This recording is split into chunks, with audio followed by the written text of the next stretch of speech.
Good morning, Studio City. Happy Free Comic Book Day 2026. We are live at DJ's Universal right here in Studio City, one of the best comic book stores in Los Angeles. I'm Jayla Rocks with New Hollywood Magazine, and today we are celebrating the magic of comics, meeting incredible creators, and having fun with all of you, the fans. We're going to be kicking things off talking to the owner of DJ's Universal, playing games with the fans, and even chatting with some of the special voices from X-Men 97 and Marvel Rivals. Without further ado, let's go. I'll take the stairs. It worked in the movies. We're here at DJ's Universal Comics, a true staple in Studio City for decades. Now, let me tell you, this place isn't just a comic book store, it's a community hub where people can meet creators and celebrate the culture that we all love. And joining me today, the owner of DJ's Universal Comics, my friend Kat.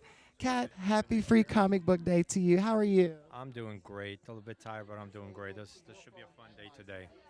Absolutely. Well, you are no stranger to the comic book world. You opened up this shop maybe 30 years ago, maybe? I started back in '91, West Hills, and then I ended up in Studio City years later. I've been here now in Studio City since '94. Well, I was born in 94. I don't know if that kind of puts age in perspective. That makes me super freaking old right now. So let me ask you, what makes DJ's Universal Comics special compared to any other comic book shop in LA? It's like I like to think of like Cheers. Everybody knows each other. Hey Mike, hey John. I want people to feel comfortable coming in here. We talk, buy a product, whether I have the product or not. They come in, have a great experience, and hopefully they come back. I'm nothing fancy. He's just playing it cool. Like, I know you personally, and I know, like, somewhere deep down inside, your little heart is like glowing that all of this excitement is here in the shop today. So, speaking of the shop, what has the atmosphere been like for you this morning for a Free Comic Book Day? Tired, first of all. I got 3 hours sleep last night. I was here late fixing it. You see the difference, right, from yesterday to today? Like night and day. I hope they have good response from the fan base because that's most important. It's not necessarily about me. It's about everybody coming in. Why are you walking in my picture, bro? The camera's right there. That's Tuan, good friend. I've known him for 30 years. He just Yeah, you might as well come on in the shine. he thinks he's important, whatever. But I'm in the middle of an interview, buddy. I want to make sure that the talent feels good being here, and that means the response from the fans. You never know. And that's the thing I've learned over the years. No matter how many signings you do, no matter how few you bring in, the response is different from the fan base. And I don't want talent to sit here fumbling their thumbs. You know what I mean? So my biggest fear, if I have a fear, is when I do these events that they're happy at the end of the day. They get their deals, they get their free comics, they walk out of here like, oh, cool. I'm worried about the talent to make sure that they have a good experience here at DJ's Universal Comics. Now, let's ask the real question. Speaking of Free Comic Book Day, as a business owner, yeah. Question. I told y'all how I feel about Freeloader Day. Great idea. It's a great idea.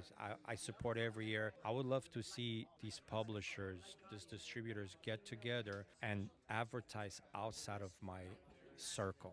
And I want new readers. Do a joint, do an ad, national ad on TV, something to where people that don't normally buy comics come in and get these things, and maybe they get hooked. Speaking of, like, popularity and finding like people's like book and getting hooked on it, what are some of the most popular books that people are expecting to grab today or even next week or even next season? I'll gauge it out at the end of the day to see what was. But I would say the two Marvel books are the Avengers and the Amazing Spider-Man because they are beginning chapters of a new major story arcs. And then Mask from Skybound, and that Transformer license from Skybound is insane. You come across so many different artists and illustrators from different genres. What's one hidden gem or like underrated comic you think that everybody should check out if they're either fans of or just getting into it? You cannot compete with name branding. Do I want to drink Shasta or do I want to drink Coke? Now, hang on now. I'm a Shasta drinker, okay? I I am not above. Want to drink store brand, Kroger, 7-Eleven soda, I want to drink Coke or Pepsi because those are the two top tiers. So again, Marvel, DC are always going to overshadow the rest of the market. But that doesn't mean there's not good gems in the independent market. But the biggest thing right now is Absolute Batman. That book is just out of control. I mean, if you like Batman or you don't like Batman, you just want to see a crossover between Batman and Punisher. That's what this character is, and it just baffles me every issue it comes out. You will like it because at least you know Batman, and it's not the Batman that you know. He's more aggressive, yeah. So it's a dark side product, so it's darker, But yeah, whether I like it or not, the sales prove it. Always support your local comic book store no matter where you are. And there you have it. Thank you so much, Kat. I appreciate it. Have a great time. Everyone, if you are in Studio City or in the neighboring area, come through to DJ's Universal Comics. We're just getting started. There is more Free Comic Book Day coming up.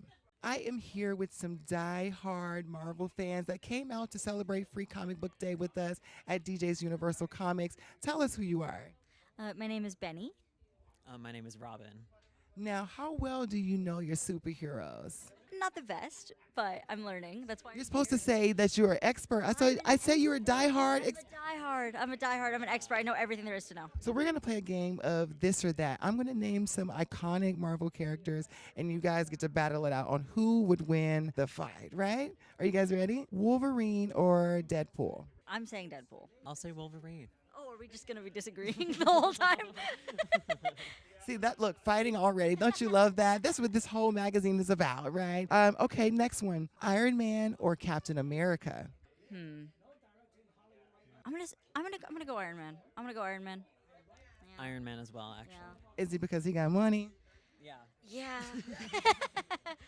I mean, Captain America might have like gold shingles somewhere. You know, he has like money from like back in the day or something. Definitely, but like whatever happens to Tony Stark, he's gonna get back up. He's gonna get back up with more money and with whatever he wants. Exactly. I mean, Emma Frost chose right? Okay, here's a good one: Storm or Jean Grey? That is it. That's a good one. I'm saying Storm. I'm gonna also say Storm. She's the mistress of the elements and she's tea. The kids are all right. The kids will be okay. Black Panther or Doctor Strange? Doctor Strange.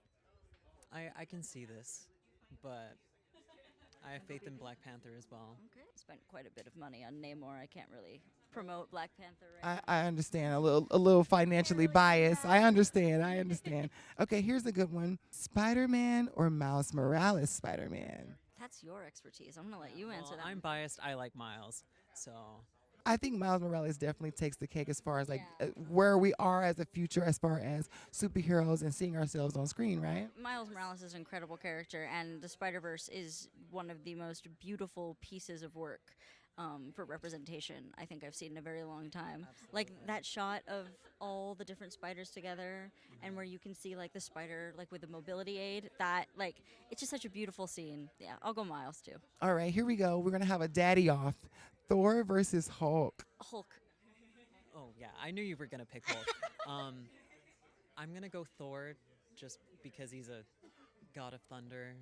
What can I say? Is that what they call him nowadays? I think Daddy's the better word. Yeah. Scarlet Witch or Captain Marvel? I'm gonna go Scarlet Witch. Scarlet Witch. I think she's cooler. So she wins because I think is this a popularity contest or is this like a power like thing? I don't know. I think it's a mixture of both, and then there's a little bit of financial bias in there as well. You know what? I love the financial bias because that's real in this economy. You know what? But that's why we came to Free Comic Book Day, just to kind of like boost up our collection without running out our funds. So y'all did right. The X-Men or Avengers? The X-Men. I'll take your word on this and also go X-Men. So tell me why. I also say the X-Men because I always say you can't be against resilience and resistance if you don't like the X-Men, and you can't be X-Men and be homophobic or transphobic, right? Like, so let's talk about like finding yourself in those characters when you open up the first X-Men book that you see. Like, how did you like kind of connect to those stories, and where did you find yourself in the Charles Institute, if you will? I think like kind of as more of like a more general answer, I think like what I said about Spider-Verse, X-Men is also a very good representation of like finding yourself, being yourself, and like not knowing where you came from, like what's going on, and like making an identity for yourself. I think that is also a very good story, very good like representation to have. It I don't know, as like a like with like mental illness and stuff, like a story about like finding yourself. There's also like just so many different X-Men. There's so many different X-Men, and there's an X-Men for everyone. There's an X-Men for everyone. I agree with that. Who's your X-Men for everyone? I was going to say Nightcrawler to you too. Oh my God, Kurt Wagner. You kind of give me like Nightcrawler energy, you know. I think there's like the kind of like personality aspect of it. Like I don't know, I see myself there. He's so cool. He's so cool. Feeling like an outsider is something that has like always been a thing to me. So I attach myself to very visibly non-human characters. So I think like watching like Nightcrawler coming into his own was like very good for me. I couldn't have phrased it better. Thank you guys so much for joining me for a little bit of couch talk on Free Comic Book Day. There's so much to do here. I know you guys got to do some more shopping and meet some of the wonderful people at Marvel Rivals and X-Men 97 and beyond. So thank you guys so much for being here, and I won't hold you any longer. Over to you. People have been wondering all of these years, who is Batman? The secret identity is being revealed right now on New Hollywood Magazine, and I get to unmask the cow. So let's see, who is the real Batman? Reveal us. Yes, I'm ready. How you doing? I'm Dennis Luciani. Nice to meet you. Dennis is the real Batman. Happy Free Comic Book Day to you. So tell me about the excitement that you're feeling this morning, like meeting all these wonderful voice actors and fans alike. It's to me, it's just great because you think that comic books is a dying art. That people are just reading stuff online, and to be able to come out and be able to see the artists, sort of like a mini Comic Con, instead of having to go all the way down to San Diego and stuff like that. To be able to see some of the people and see the people appreciate the art and the work, and come and get a good deal on 50% off this and 30% off of that. To me it's great to get caught up on stuff. So tell me, Dennis, like, what are you reading today? Like, what's your like go-to where you have to I have to read every issue. I grew up, and the one that I will say my ultimate favorite is Teen Titans. So I've read every single Teen Titans that there is out there to be able to, and grew up with them. So I'm in love. I'm in love with the comic books like Nightwing and all those what Wonder Girl with and all that all that history that comes with it. Dabble into the Marvel stuff. So I love the X-Men. I love the Avengers when it was good. I loved all this. But what I love about DC is how they were able to treat their villains. So the Secret Six was great when it first started. All of Batman's rogue, his rogues gallery and all the Flashes.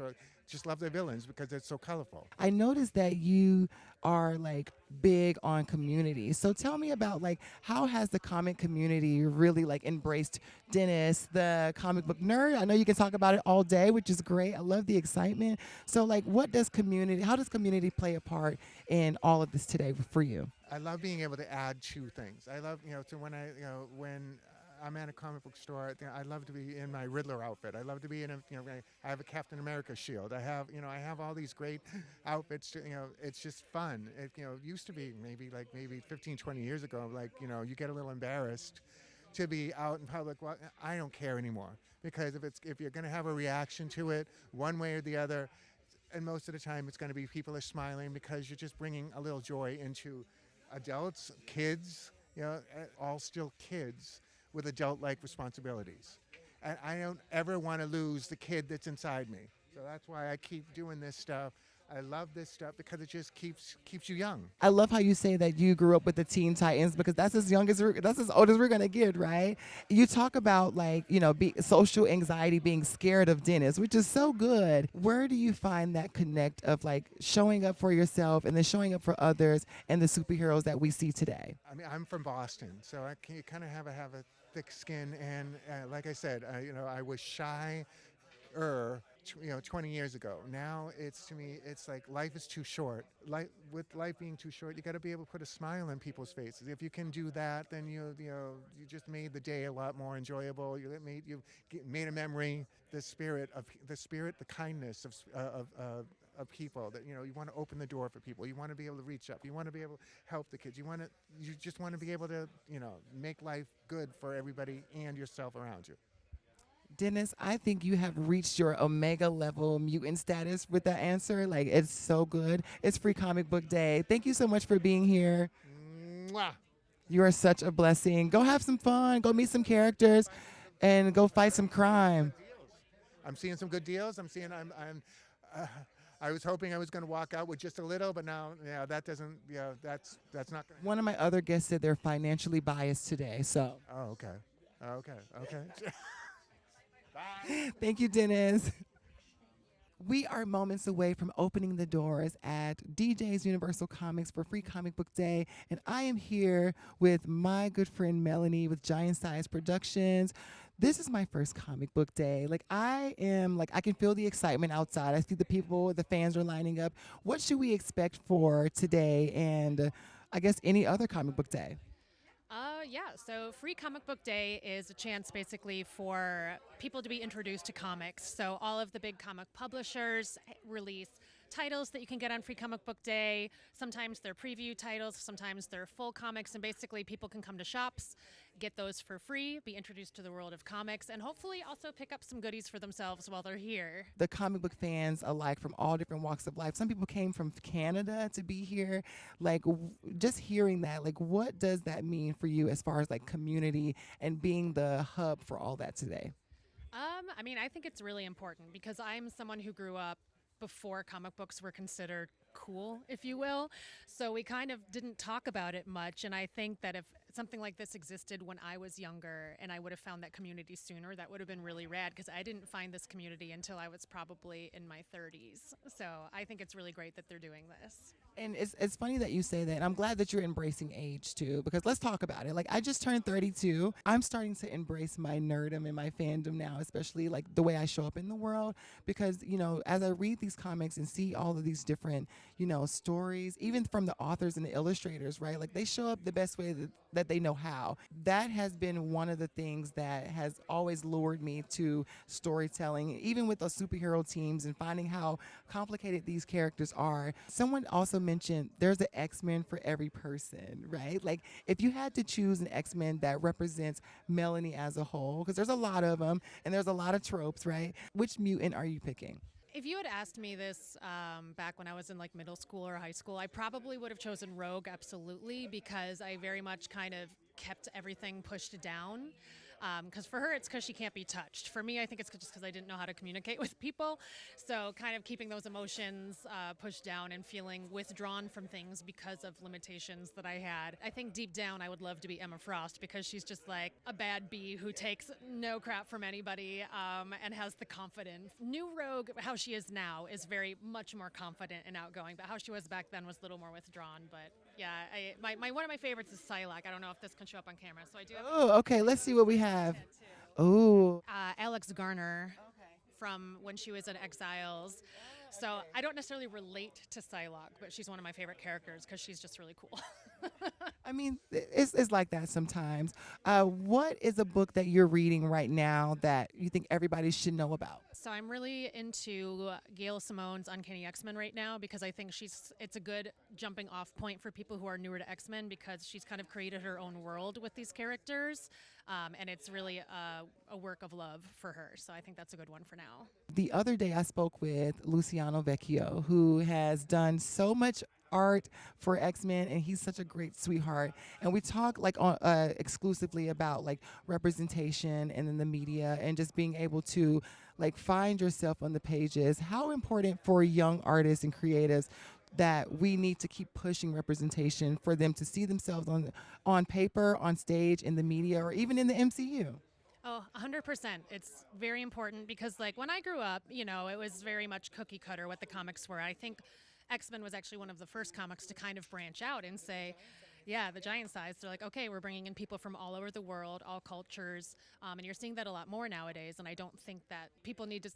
there- We'll say it's a certain faction of people trying to silence that, and they need to not win because I think representation is so important. And I've seen that just in the fans that come to events like this, how excited they are to see someone who looks like them, thinks like them, acts like them on the covers of these comics or meeting the creators or the voice actors or whoever.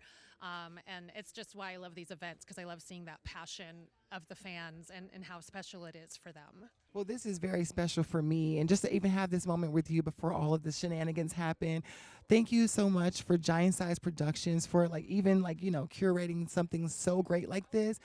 Is there any other words you want to say before we let you go? I guess if y'all don't follow Giant Size Productions on Instagram because they have a lot of events coming up with Marvel Rivals, X-Men 97, Mass Effect, and they're just increasing their roster of talent all the time, and they do wonderful immersive events. Check out Uncanny Experience if you want an immersive X-Men convention that makes you feel like you're in the world and you're at home with your fellow nerds. I may have to check that out myself. So I'm definitely going to, do I have to get tickets for it? Yeah, tickets on uncannyexperience. I'm going to get it wrong. .com.net. We'll put the link somewhere down there. Melanie, thank you so much. You have a wonderful free comic book day, and I can't wait to see like all the great things that Giant Size Productions have coming up in the future. And we'll see each other again because I like to be outside and get all the latest scoop around the town. So we'll see you soon. Sounds good. I hope to see everyone soon.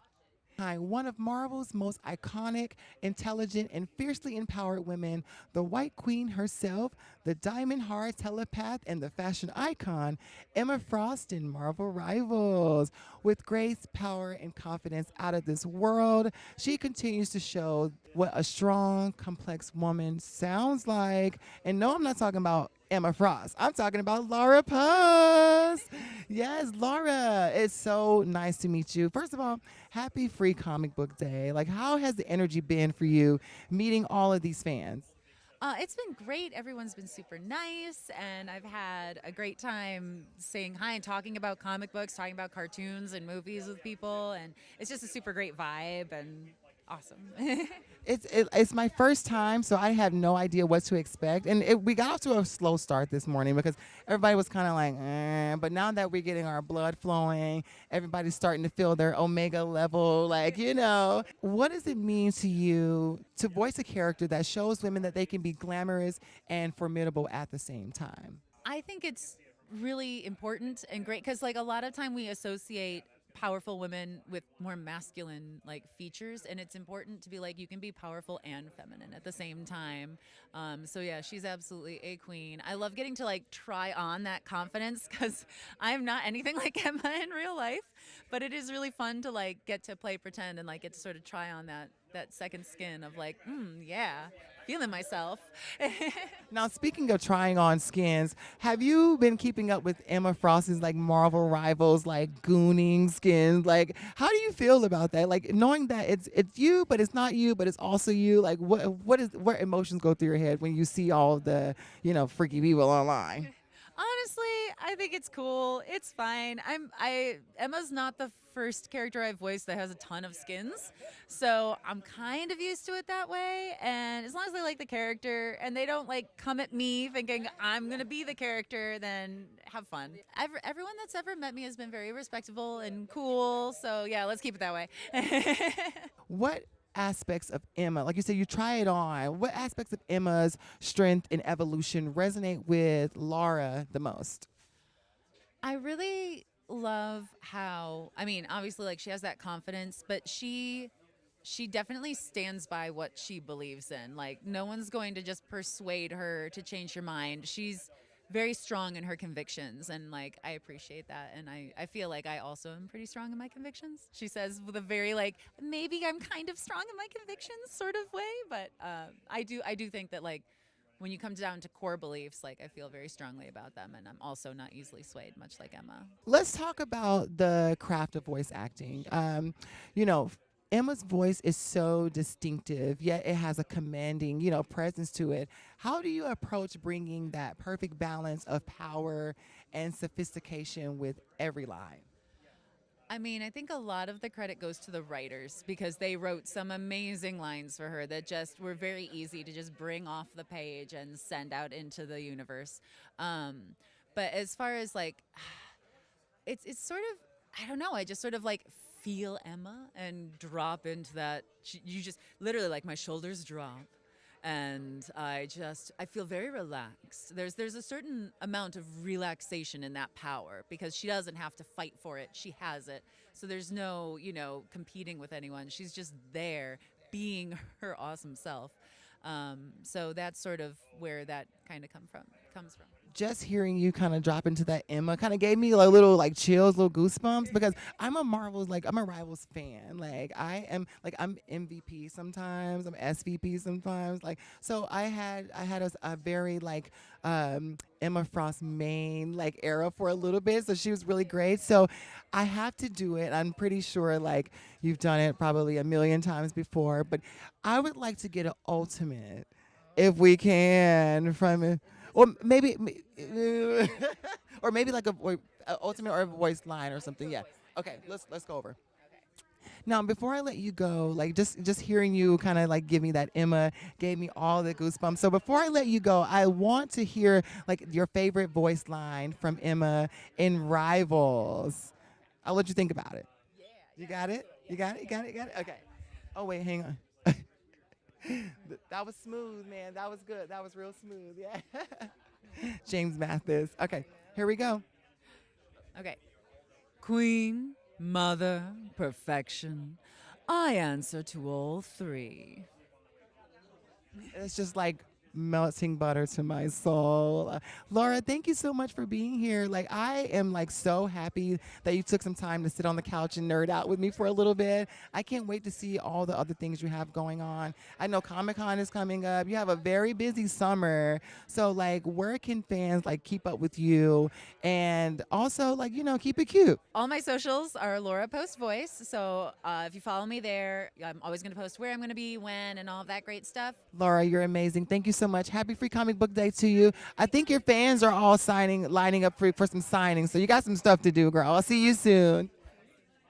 Whether he's kicking ass or taking names, my friend here, James Pax, is taking over the world. Happy Free Comic Book Day to you. How are you? Very well, very well. Thank you very much. Yeah. Look, we are all here celebrating it with lots of fun and kicking ass.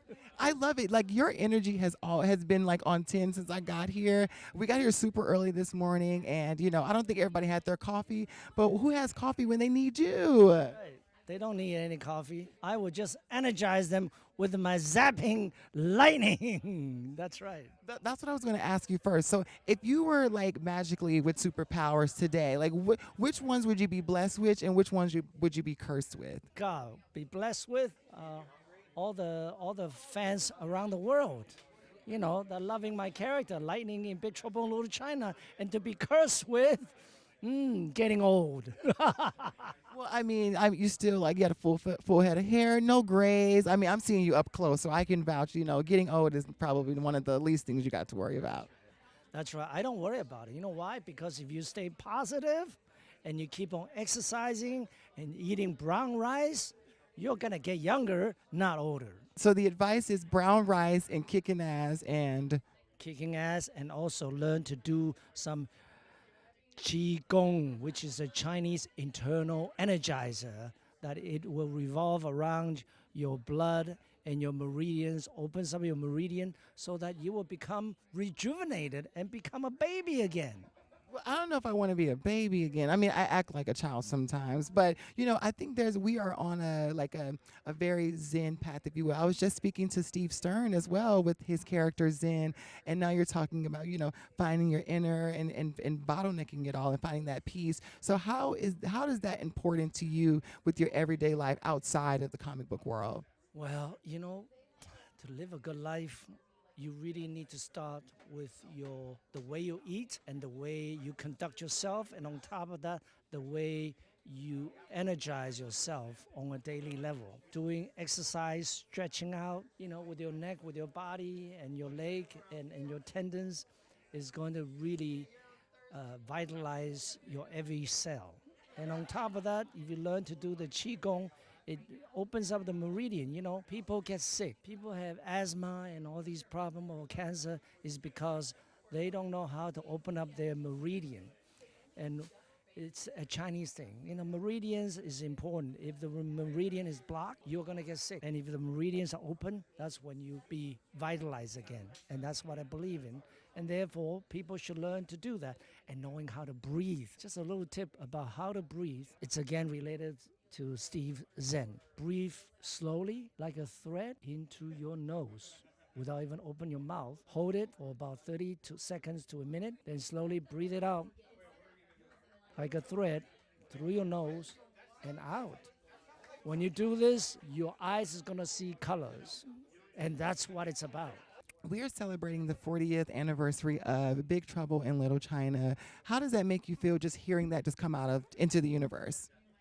I am telling you, Big Trouble in Little China is one of the best 80s movie directed by, I call him a genius director, which is Big Trouble is his best movie ever made, you know, and those who have watched it, you will understand why. But this movie is so incredible with positive energy and great kung fu and sorcery delivered by me, Lightning, delivering the energy, you know, as a badass. But in fact, he's so likable that you will have to say he's actually a cute, kick-ass nemesis, you know?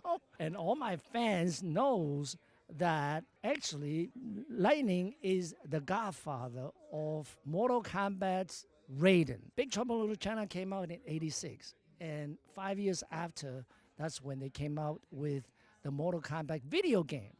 And all the stuntmen in that movie loved the Big Trouble so much, they said they emulated my character and created all the movements in all the other characters in Mortal Kombat, and especially Raiden. If you look at him, he's just a little, you know, how should I say, a mini version of Lightning. My Lightning is definitely the best.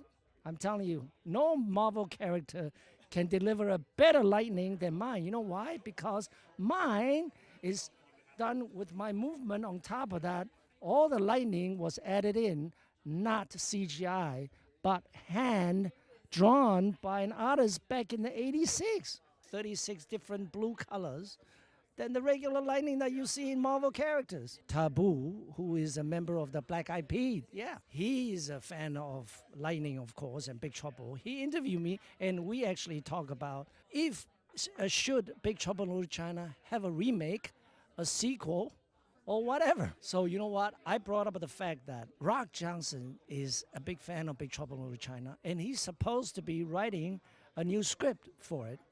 But nobody really know if it's going to be a sequel or it's going to remake or whatever. But I said, hey, it doesn't matter, but it needs definitely to either have a sequel, in my opinion, or a TV series. Now, would you return as Lightning?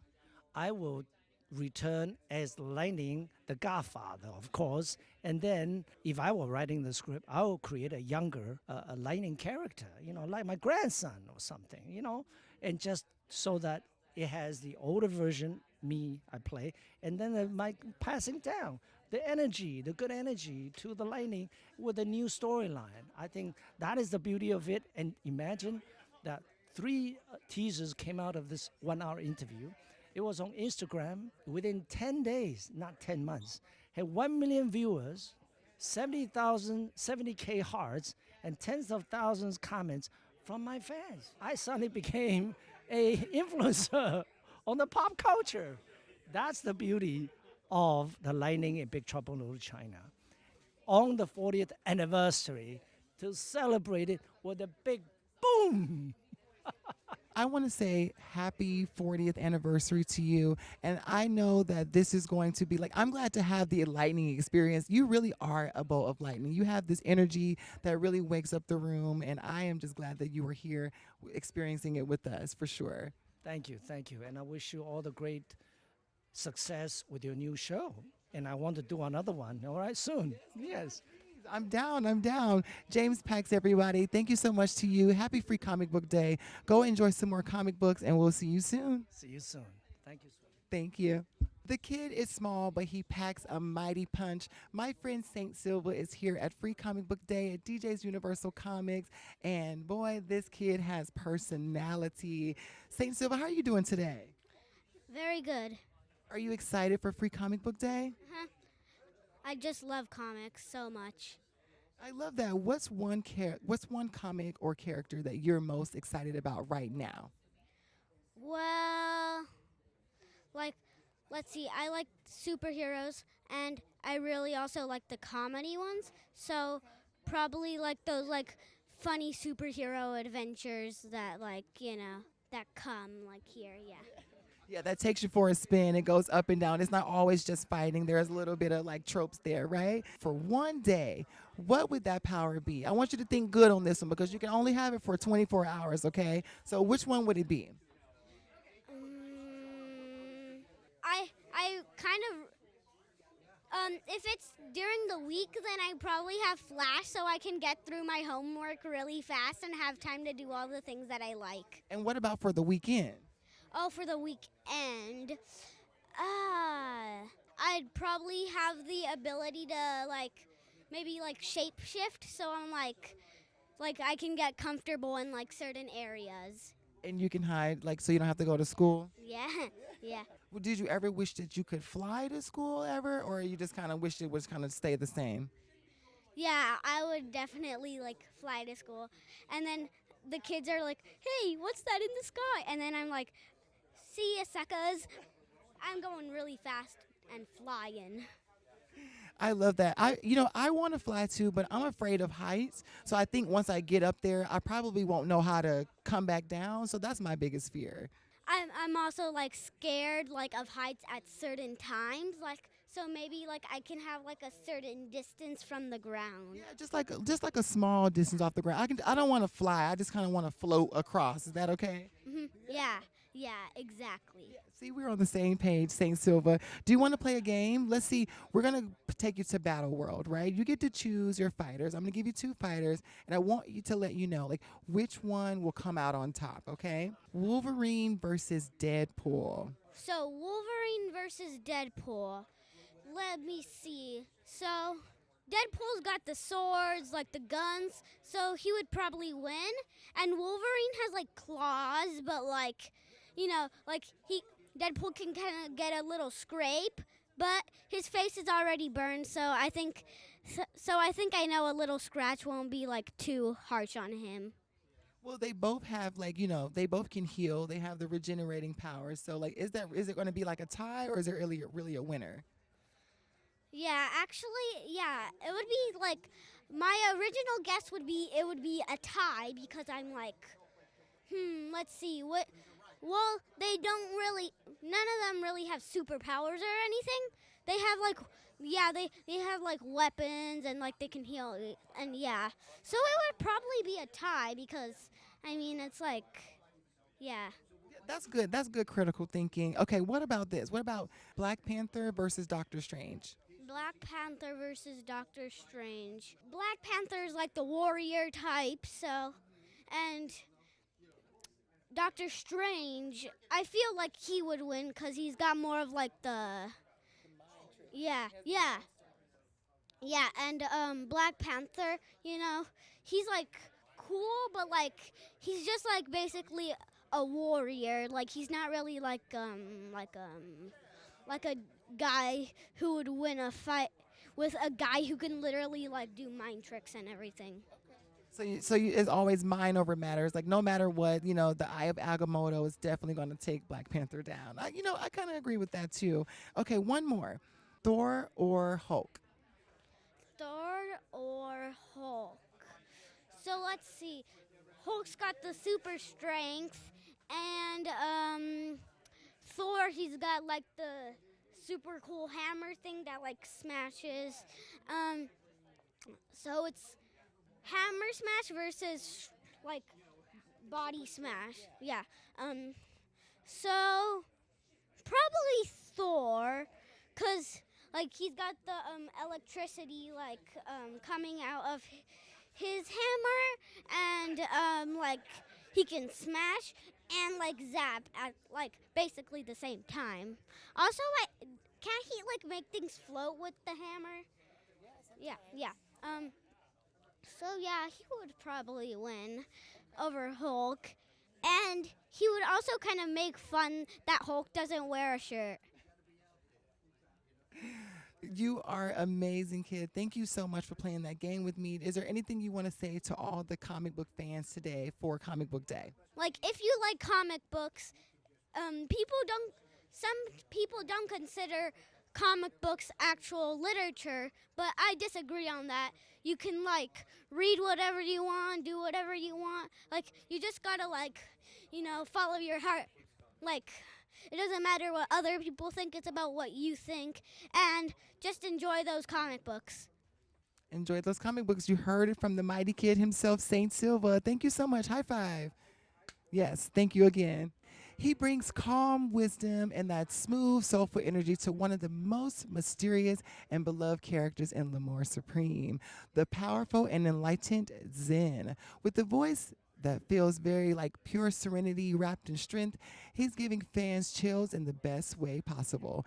Please welcome to Free Comic Book Day at DJ's Universal Comics on today, the incredibly talented Steve Stern. How's it going, man? How are you? Great to be here. Thanks for this opportunity to talk to you. Yes, absolutely. So tell me about the energy. How has the energy been this morning for you? Well, the energy is amazing. The karma, as we like to say, is just overwhelming on Free Comic Book Day. It's a great time for fans to get together and enjoy the medium that is so huge today. Exactly. And speaking of Zen, I feel like we're a little too uptight. You want to like lounge back a little bit. And then, yeah, I think this is more comfortable for us to have a conversation, don't you think? Absolutely. So let's talk about L'Amour Supreme Zen, right? Zen is such a calm, wise, and powerful presence. And L'Amour Supreme, what drew you to this character? And what is it like bringing this to life for so many decades? Yeah, well, I created Zen with the artist Stan Cody in 1987, meaning next year is Zen's 40th anniversary. A story about L'Amour Supreme. Uh, I, I was walking in a mall on Long Island in New York many years ago, and I saw a guy airbrushing T-shirts at the end of a hallway, and I was astonished by the art. I went up to him. I said, "I want you to work on a Zen comic with me," and we did. And this fellow renamed himself L'Amour Supreme. He's now a world famous pop artist whose artwork has been exhibited in galleries in Stockholm, Tokyo, Berlin, New York City. And the L'Amour Supreme Zen story is the only comic book story he's ever done. How exclusive, right? I mean, that's kind of like a flex for you. Like you get to carry all of this great like history and all this art for all these years. And fans are loving this whole run. I've seen all over online they are basically like giving so many great reactions. So what's the best fan reaction or message that you've received so far about Zen over the years? Well, a lot of people love the fact that although Zen is a very skilled martial artist, he's also a meditator.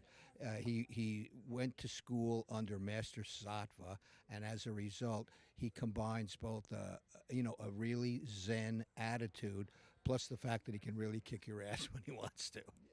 So a little bit of balance in there. Now let's talk about balance with you, Steve Stern.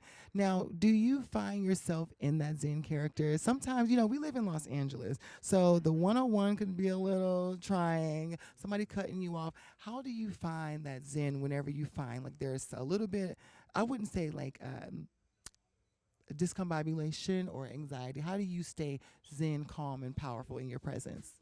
Well, I started transcendental meditation way back in the last millennium, and I have my own personal mantra, and I repeat it every day for about 20 minutes, and it really keeps me in that Zen zone. So that's. Can we practice some of that today? Let's like, what do you normally say? Do you share it with people?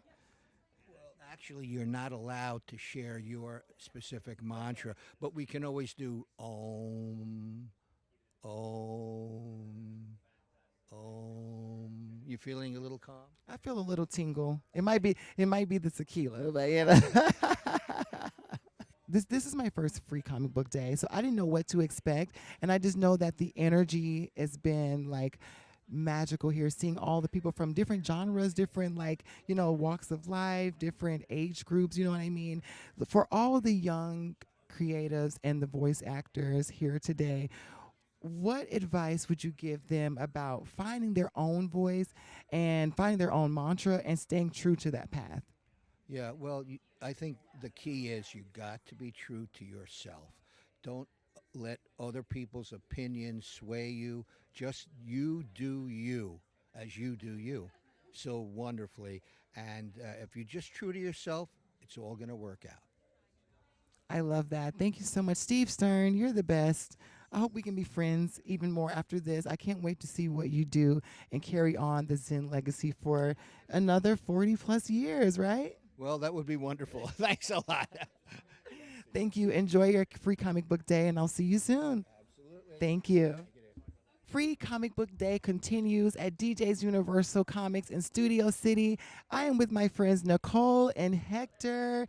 They come from the luxurious, majestic place of Glendale. And they came out to hang out with some of their favorite voiceover actors from Marvel Rivals, X-Men 97 and beyond. And you guys actually know an X-Men. Like that's a huge flex for me. Like tell us about that. Yeah, so Isaac Robinson Smith and I met in college over 10 years ago. We've known each other a very long time, and I have loved watching him continue to work hard and grow, and now him being an X-Men has just been so cool, and I'm so proud of him, and I'm just grateful to call him a friend because he's as good of a guy as he is talented, so I love it. Me too. And I'm like, when I first met him, he has that smile that just lights up a room. I told him, I said, you should get that trademark. You should get your smile insured for sure, because it's like one of those things. Like whenever you're having a bad day, you just kind of like find that smile, and then I'm sure just that's where the sun is actually coming from right now. Is all the lighting is actually Isaac's smile. Right. So what comics are you guys reading like right now that you think everybody should know about or kind of like being slept on? Let's start with Hector. Right now, I'm currently reading Absolute Batman. That's definitely one of my favorite running stories right now, especially of how the character is portrayed. It's not the typical rich character of Batman that we know. It's the hardworking class, but he still has that unique Bruce Wayne personality where he's still sympathetic towards his villains, but also, stop crime and the usual stuff for Batman. I'm also reading Radiant Black, which is by Image Comics. That was a really good one. Got to meet Kyle Higgins. He's the writer of it. So, the story, very superhero-esque, very Power Rangers-esque, I would say, but it's very unique to what he's trying to bring forth with the characters and all the different aspects to each character. Yeah.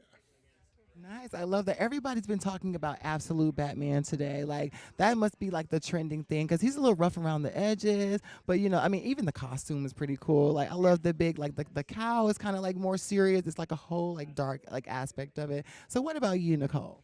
So he's definitely much more of a comic book reader than I am, but I will say one that I'm glad is getting more attention now is Jeff the Land Shark. We love Jeff.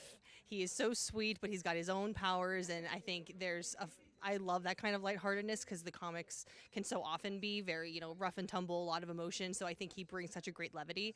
And I believe he's in the kids show Spider-Man and His Amazing Friends, but I'm hoping that he will transition to like the MCU because I feel like more people should know about him because I think he's a little underrated because he's so cute. I think people don't realize no, he can be a force to be reckoned with. Oh, trust me, I know. I play Marvel Rivals, and I freaking hate Jeff the Land Shark on the other side. Like, he's not my main, but he is very spammy. But we love Jeff the Land Shark. I see some people even here today, they have Jeff the Land Shark shirts. So I love the respect that he's getting too. Like, all the different team-ups, like the Deadpool team-up, the Wolverine team-up. Like, he's getting up there for sure, and he's just so cute. But, so let me ask you a question. Do you think we'll ever see Jeff the Land Shark in the MCU? I wanted to. I think that it will be interesting to see if he does end up in it because of a lot of the characters that we have and have not been in it. But I think because of where the MCU is right now, anything's possible. I mean, we got the X-Men in, which we never sure was going to happen, and who knows what Doomsday and all their stuff is opening up. So I think there's a probably 75% chance with how much he's getting, maybe a little higher, but I'm being conservative for now. I need the little shark to run around in Secret Wars for that movie. I need him to run around with Deadpool and all the other MCU characters. That'd be fun. Do you know what I want? And I'm sure they've already made it happen in Marvel Rivals. Like, we have to see like a Jeff NATO, like a Jeff Sharknado. You know what I mean? Like, you can't have a shark without Sharknado. Like, we are all a little like, that's how the movies go, right? So I think in order for it to happen, Feige, right here, you and I, we have to do a Jeff NATO for sure. Before I let you guys go, do you want to play a little game? Okay, I want to test how well you guys know your Marvel characters. Okay, you look a little nervous. Hang on. Well, it's just he's much more knowledgeable about it than I am, so I'm just a little shaky. So, but if he's here to help me, we're good. Well, you know what? Well, if I can niche it down, it's more about like the X-Men. How well do you know X-Men, Hector? Since I was born, pretty much. I grew up watching the original X-Men animated, and even to now, the X-Men 90s, 97 reboot. Just, yeah. Let's bring it on. Okay, all right. I feel very confident with this one too. Well, X-Men has always been one of my favorites because I'm like it teaches you about like the misfits of the world, finding family, finding your chosen family, and doing what's right, staying on the right side of history. You know what I mean? So X-Men is a example of resistance, resilience, and of definitely like we're here, we're queer, we ain't going nowhere. So, all right, perfect. Okay, here we go. Can you name in under 60 seconds? I didn't even get it out yet. Okay. Can you name in under, I'll give you 65 seconds, 10 X-Men members? Oh, easy. Cyclops, Gambit, Wolverine, Storm, Jean, Jubilee, Havoc. Oh, he's X Factor. Morph, Charles Xavier, Iceman, Colossus. That was 10. That was 10. He was gonna name the whole. That was 10. That was it. That was actually like 11-ish. Depends on who you ask. Yeah. Well, I mean that was a very easy one. Do you want to try? Oh, I couldn't do it. Oh, let's come on, Nicole. You have to give it a try. That's what this is about. You know more than you think. She probably does. Yeah.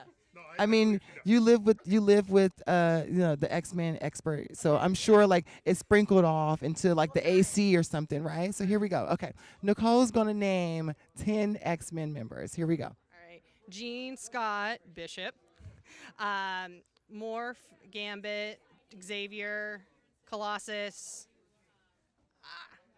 I got so close. I was right there.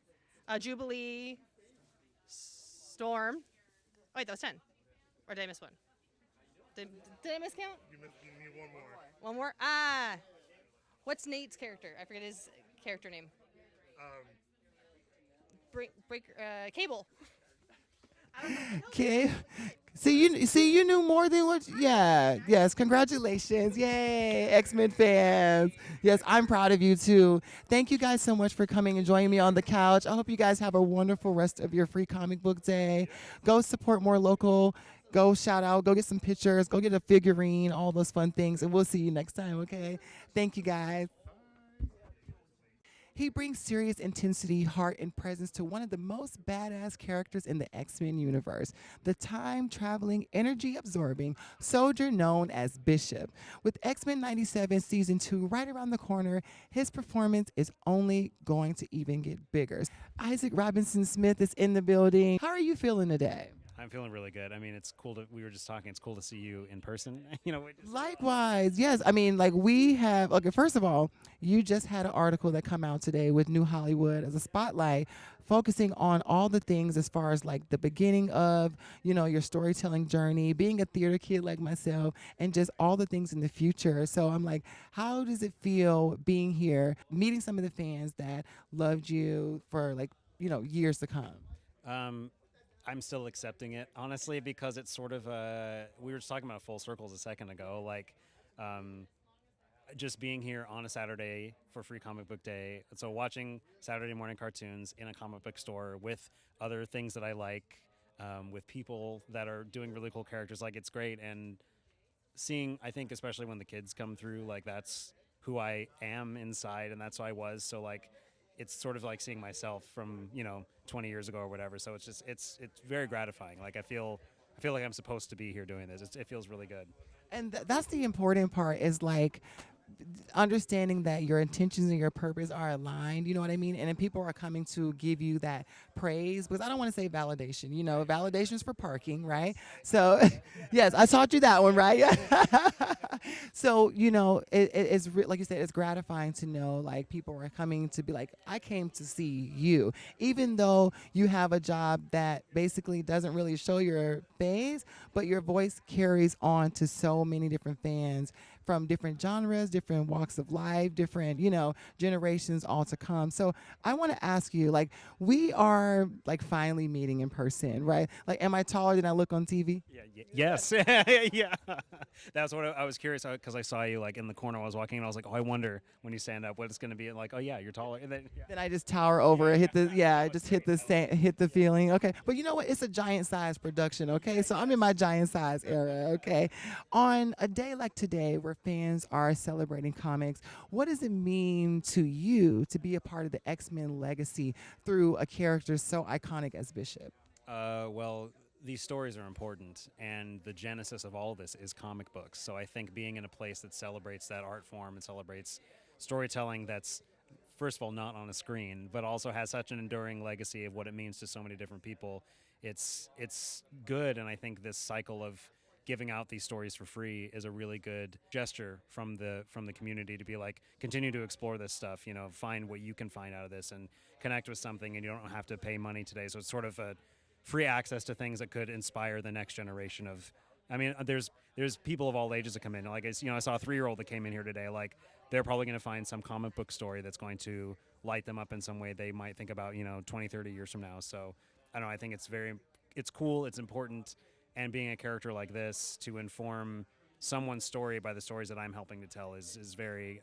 I'm grateful for it. So. Yes, of course. I'm grateful for even like I said, having you in this space, and just like even all the other people from Marvel Rivals and Big Trouble and Little China. Like, yeah. I mean, like, it's the 40th anniversary of that. Like, so many people have came and like, brought this as like a community hub, like a reunion, if you will. And it's just like, one of the greatest experiences of my life, because this is my first time ever experiencing a free comic book day and having all the fans alike. And the more I get older, the more I start to embrace like showing up as yourself and understanding like these characters are the reason why I like the characters because they're extra like me. They have complicated stories like me, and they have flashy costumes like me, But at the end of the day, it's all about the representation and seeing yourself on those pages, or even seeing yourself in these shows. And what's been the best fan reaction that you've received so far today? So far today, I ran into somebody that I met before that came and signed for another character, and I didn't. It's always cool to see people that come back and reintroduce themselves, because I have a horrible memory for faces and names sometimes, and so when people are very kind and reintroduce themselves, be like, I met you at this. And I was actually apparently, I signed it was a character for another video game called Date Everything. I play this character named Telly, and apparently the print that I gave this person, that was the first one I signed, so they still have the number 1 written on it and everything. I was like, oh, I remember that. That was really meaningful. And then having friends come in, like my friend Nicole and Hector came in, and I was at their wedding, and I've known Nicole for years, and so and I had another friend that came in too, which is neat because they've seen all the stages of what I have done. So from a friend level and a fan level, that's been really neat. And then to just talk to people about things that mean something to them. Like my story is my own, so I'm curious about others. But I think seeing people that have come back and having that experience is neat. I was like, oh, people do remember. That's cool. Yeah. Well, that's good, and it's funny because you say that you had signed someone else's thing for a different character. Do you ever get like your characters kind of like meshed? Like do you have one that like people kind of come to see more than the other, or are they all kind of the same? It depends on the audience, because depending on the convention or the group or the gathering, if it's more anime focused, then I get some more things for like, those projects. Or if it's video game or comic book focused, then it shifts one way or the other. But everybody, there's been some surprising stuff. Like one of my projects is I do the voice of Mushu for Disney Dreamlight Valley, and that had a surprising attention to it at a convention that was sort of more.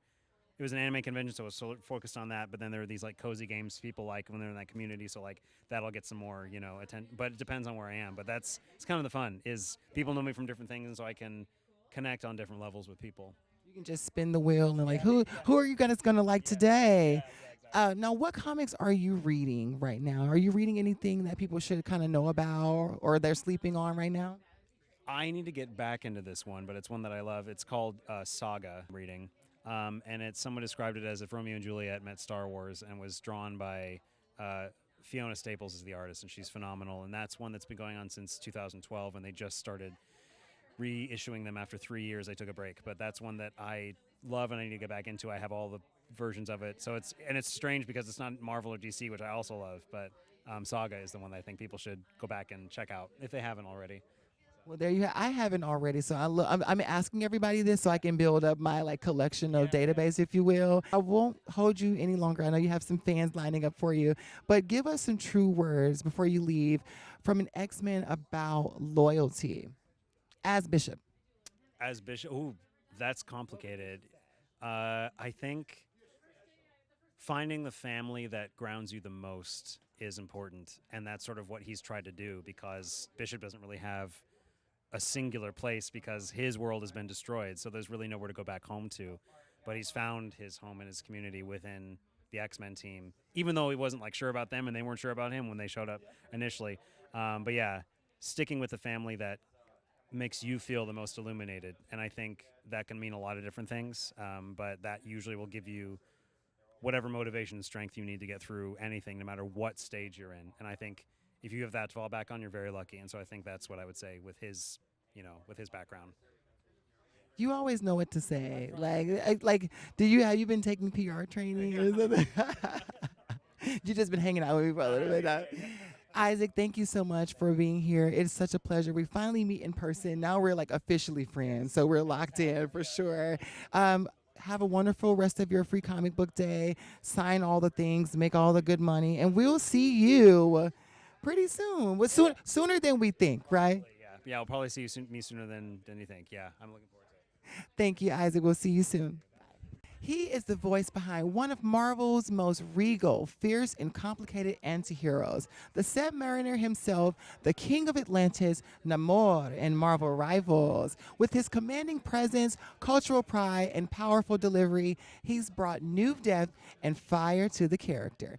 Please help me welcome to DJ's Universal Comics the incredibly talented actor, writer, and voice of Namor, Daniel Marin. Hi, thank you. Thank you for having me. I'm excited. It's that deep voice that does it for me. Like you already like sold the character for me. It's like that bass. So has that bass always been like your saving grace when it came to like approaching things or even getting what you want in life? That's actually really funny. Because I'm a tall guy, I'm 6'3", and I always feel like I'm super intimidating to people when they're not expecting it. So I usually try to make my pitch a little bit higher when I talk to people. But then when I get a character like Namor, who's like this regal thing, I've told this story before, but when I got the audition, I got it late. Well, I sent it in late, and my agent said, "Are you going to send this in?" And I looked at it and I was like, "Okay, he's the king of the seas. Who's the most regal person I can think of?" And then I thought, Mufasa. He says, yeah, where he says, "Simba, everything the light touches is our kingdom."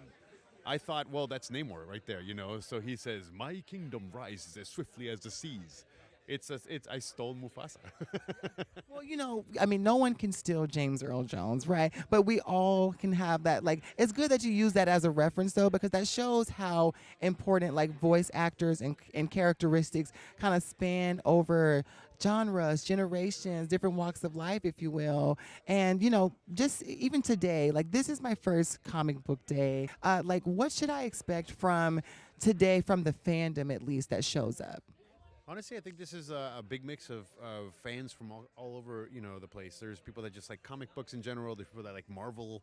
I'm super grateful that I get to be a superhero in a comic video game because I'm a huge gamer. I love comics. To be able to be, not just any superhero, be Namor, who's like, so cool in my opinion. It brings fans from so many different places, and it's also cool because Namor happens to be in the Avengers, in X-Men, in so many different things. So it's there's fans of every little group that come in, and that's really cool.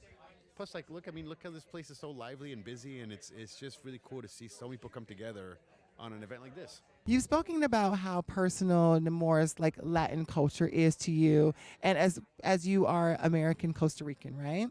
How has bringing your own heritage into the role shaped your performance as the King of Atlantis? Yeah, so I get messages a lot, people being like, "Thank you for representing, Hispanics, Latin Americans."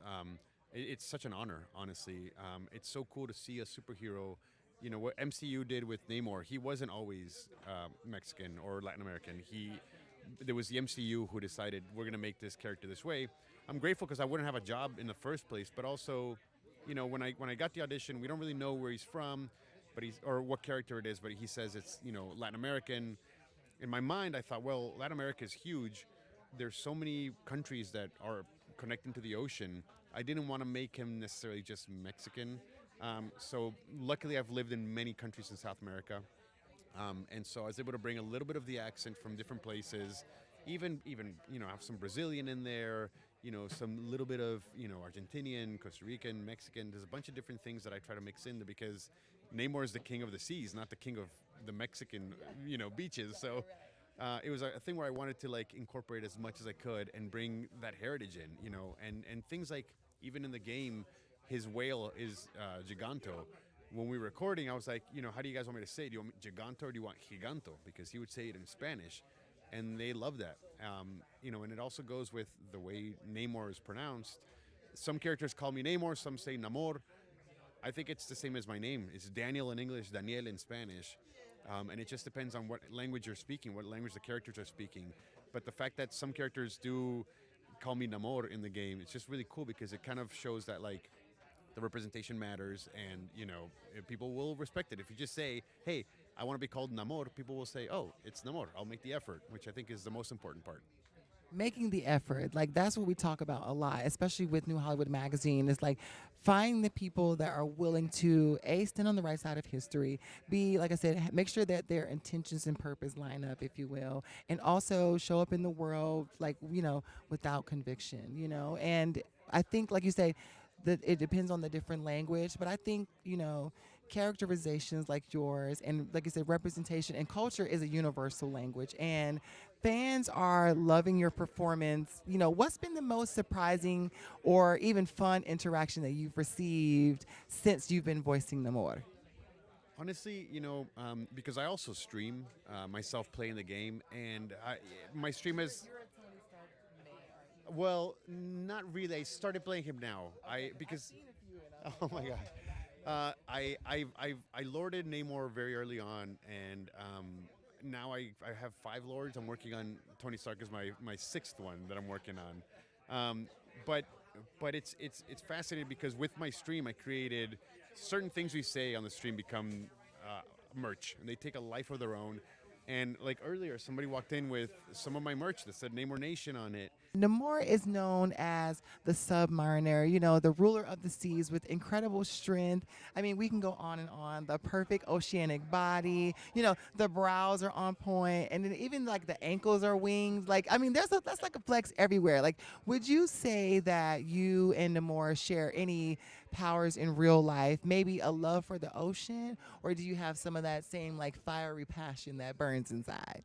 Ooh, that's a good question. Well, I'll start off with saying that I was literally at the aquarium petting a stingray with my son when I got the call that I booked the part. So I think somewhere, yeah. My last name is Marin. He's a submariner. I think we're aligned in the ocean somewhere. But I think in my interpretation of Namor is that he's misunderstood because he's always seen as this villain, this guy who like comes and destroys humanity. But the way I see him, he's a very loyal person, and if you are on his side, he's going to be the best ally. And if you get in his way, he's going to be your worst enemy. And I think that I kind of agree with that. If we are on the same vibe, wavelength, then we're gonna get along super well. And if not, we're not. And that, I think that's kind of maybe the similarities that we have. He's a lot stronger than I am for sure.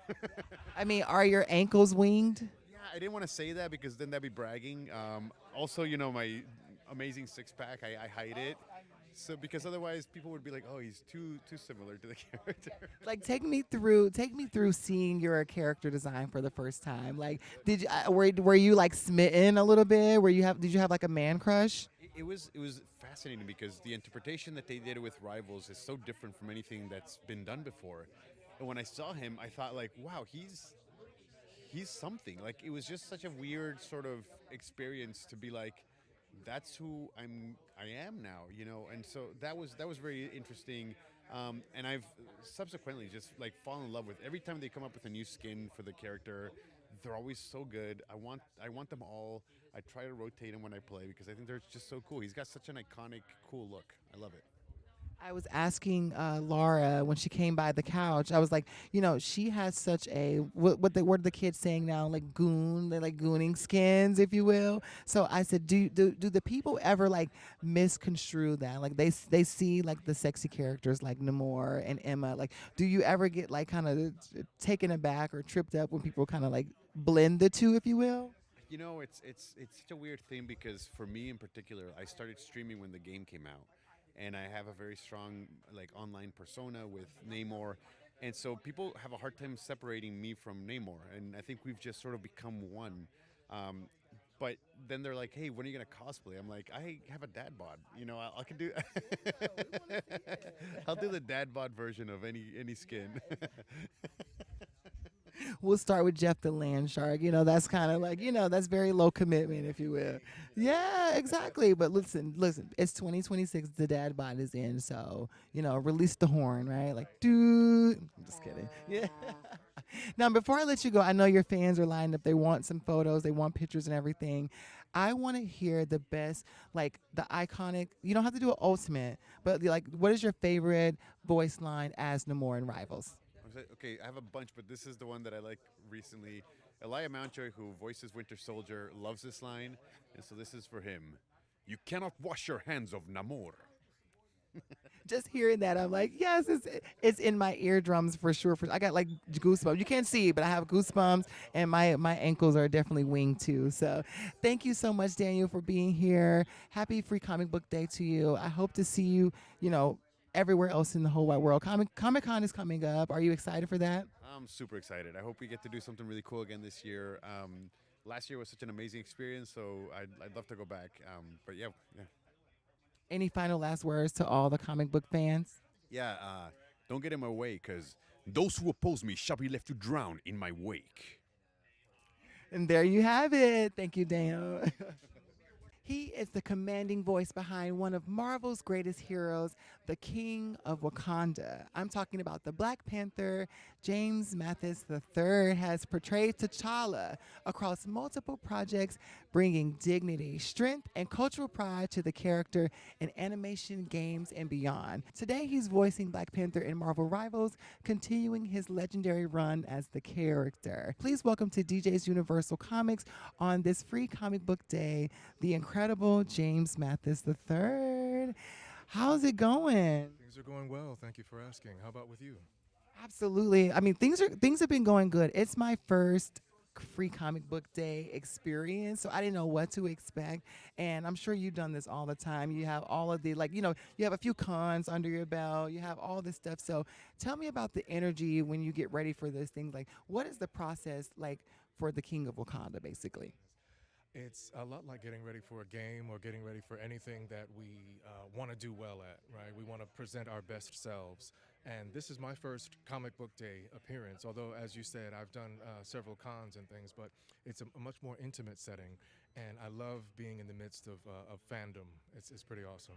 And that's what we talked about today. That's been like a running trope for all of us. It's been like the way that, so many stories have spanned it over decades, all in one space. We're bringing a community of people like-minded people from different genres, walks of life, backgrounds, generations, if you will. And, we always say that representation is super important, especially when it comes to, especially POC people. And you've been doing that for us, like kind of single handedly a little bit. But like, I mean, I ain't gonna start no shit, but but let's. Yeah.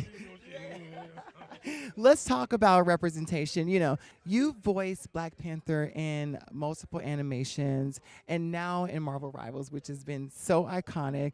How does it feel to be part of such an important cultural legacy, especially knowing how much this character means to so many people around the world, myself included? Yourself included, I'm sure. Indeed, it's an amazing undertaking that I do not take lightly. I bear the weight of the responsibility of representing us well, and in a lot of cases, I prefer to do so by presenting myself visually and speaking the King's English. I mean, like I told you when you first walked in, you have such this like smooth vibe about you. I was like, you're smooth with it. Everything you did, even when you walked in my shot, you were like, you were very smooth with it. And I'm like, okay, so carrying that royalty, even with the purple, like we talked about, like everything seems intentional with you, and that's what I'm learning just by sitting on the couch with you. Is that like you have like everything, like basically have your ducks in a row. You know how to move and how to navigate life right now, and I think like that's what we need. Yeah. And when we come to events, when fans come to events to meet people like me and other people that they're fans of, they expect an experience, right? And it's my responsibility as the artist to give them the best experience possible. I want people to come away from meeting me saying, he was nothing but positive things, insert your own adjectives. But that's the experience that I want for them to have. And I try to do my part. And sometimes I bring chocolates. This one's for you. Oh my God, and it's dark chocolate. This is all wrong, my favorite. Now, T'Challa is not just a king or a superhero, right? Like he's more than that. He's a leader, he's a protector, he's a man of great wisdom. And what aspects of Black Panther's character do you connect with the most, even like when you're performing him or even when you're just living life? I was raised in the bosom of a very supportive and loving family, and T'Challa is very much a family man as king. And so those are characteristics that I endeavored to be present in my portrayal of him. He's a strong-minded individual. He's an intellectual, and again, he's a family man. And I think that resonates with everyone. The idea of family, even gatherings like this. The geek culture, if you will. I think what allows people to really embrace their fandom among the masses is that like-mindedness. That we're all the same when we're a fan of something. A bunch of like adult kids. Yeah, like I mean that's what brings us all together. And and for the adult kids like myself and aspiring voice actors who even want to have a little sliver of what James Mathis III has like experienced. What advice would you give them about staying true to their culture and their voice while pursuing their dreams? I think true is the operative word. Stay true to that. Your truth is not necessarily the same as someone else's truth. And so to honor the place from whence you came, you have to maintain your truth. And you're always going to experience other people's truths, other cultures, and don't be afraid to be the best is what I used to tell my kids before sending them to school, because somebody's got to be the best, and you have to represent your individuality. We're all unique. It takes 360 degrees to make a circle, not just one. I love that. I mean, I'm not good at math, but I'm good at puns and analogies, so I understood what you meant. Your kids, like, knowing that their dad is Black Panther. Like, I know I would go to school with my nose in the air every day. I'm like, no, I don't eat with the regular kids. My daddy is Black Panther. How has like that really impacted your kids? Like, for me. I don't have like a big family, so it was up to me to kind of basically live or force myself to be in a house of expectancy for myself. So I know there's nothing I can't do as long as I put my mind to it. So what do you instill in your kids now that they are like Wakandan royalty? I instill quiet confidence and internal strength. I don't wear my work as T'Challa as a easy to see badge of honor, but within me, I'm always the embodiment of that character, and as they should be to themselves and for themselves, strong and powerful on the inside. Well, the kids are all right. Now, before I let you go, because I know you have fans and stuff waiting, I want to know. I want to hear actually, like, one of your favorite voice lines in Rivals as T'Challa. Can you do that for me? You don't have to do it like you don't have to. I want you to save your pipes because you're very like. What is one thing like when you think about T'Challa, and an iconic line? Which one is that? You want to think about it?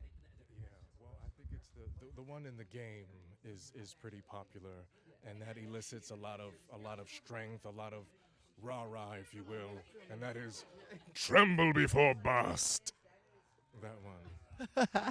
I know it gets everybody going. Let me tell you, look, I'm all hype, I'm all hype and happy now because I seen you guys do it like at cons and stuff, and the crowd goes wild every time. Yeah. Record them. We're all alone. We do it for the person on the other side of the booth, and we do it for the producers and everyone. But to be able to do that in front of the masses, we get to experience their experiences with that. Yeah.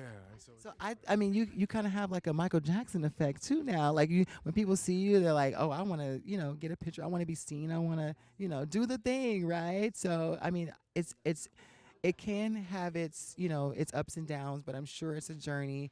And for all the people out there who are watching and listening, like, give us some words of encouragement from T'Challa, as we close out today. yes, absolutely. I would say in a world where a lot has gone left, I think it's important to stay focused, to identify your goals, and to continue to climb the mountain in pursuit of your dreams. Ain't no mountain high enough. You heard it from the king himself, James Mathis III, everybody. Thank you so much. Happy Free Comic Book Day. Wakanda forever. We'll see you soon.